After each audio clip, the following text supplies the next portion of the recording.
সবাই রাজা, আমি একাই রাজকুমার। যুক্তরাষ্ট্র ও কানাডার ৭৫টি থিয়েটারে মুক্তি পেতে যাচ্ছে ঢালিউড সুপারস্টার শাকিব খান অভিনীত সিনেমা রাজকুমার।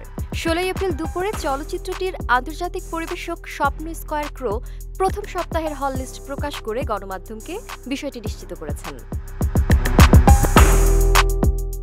১৯ এপ্রিল ভার্সেটাইল মিডিয়ার কর্ণধার আরশাদ আদনানের প্রযোজনায় এবং হিমেল আশরাফের পরিচালনায় রাজকুমার একযোগে মার্কিন মুলুক ও কানাডার বিভিন্ন রাজ্যের ৭৫টি থিয়েটারে অফিসিয়ালি মুক্তি পাচ্ছে।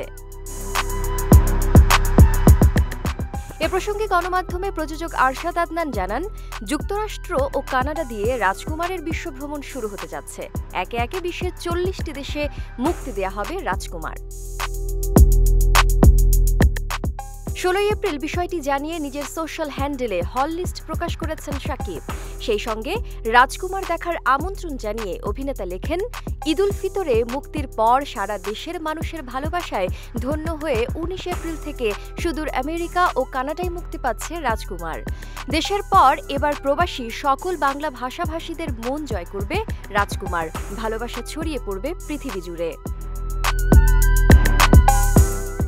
সম্প্রতি ঈদুল ফিতর উপলক্ষে দেশের ১২৬টি প্রেক্ষাগৃহে মুক্তি পেয়েছে রাজকুমার। প্রথম দিন থেকে সিঙ্গেল স্ক্রিন, সিনেপ্লেক্স ও মাল্টিপ্লেক্সে রমরমা ব্যবসা করছে সিনেমাটি।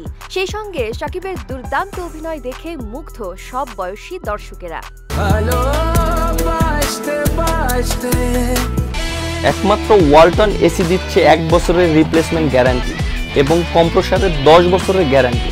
রাজকুমার ছবিতে শাকিব খানের সঙ্গে জুটি বেঁধে অভিনয় করেছেন মার্কিন অভিনেত্রী কোর্টনি কফি। এছাড়াও সিনেমাটিতে অন্যান্য চরিত্রে রয়েছেন তারিক আনাম খান, মাহিয়া মাহি, আরশ খান, ডাক্তার এজাজ, ইরফান মৃধা, শিবলু সহ অনেকে।